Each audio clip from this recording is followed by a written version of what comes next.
Hello guys, magkuha tayo ng bunga ng bangkiling.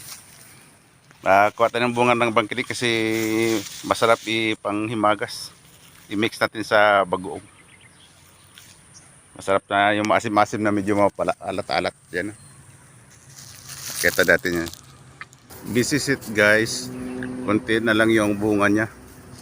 Kasi parang paubos na rin. Konti na lang nakuha natin. Ayun. Konti na kasi paubos na siya eh. Ayan, konti lang. Saka parang medyo mataas na rin. Mataas na, medyo malayo na siya sa akin. Parang mahirap na abutin. Okay. Saka parang mga overripe na. Ayun, no? Nasira na kasi overripe na. Overripe na. Konti na lang.